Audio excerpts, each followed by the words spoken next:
To show battery percentage of the connected devices on lock screen on Samsung Galaxy S24 Ultra, you have to add battery status list widget to the widget bar on your lock screen.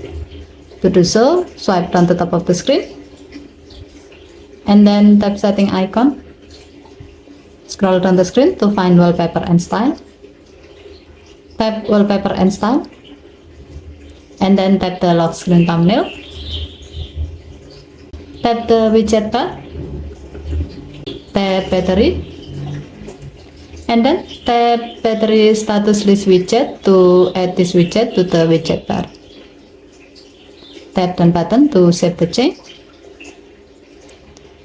To see the result, go to your lock screen.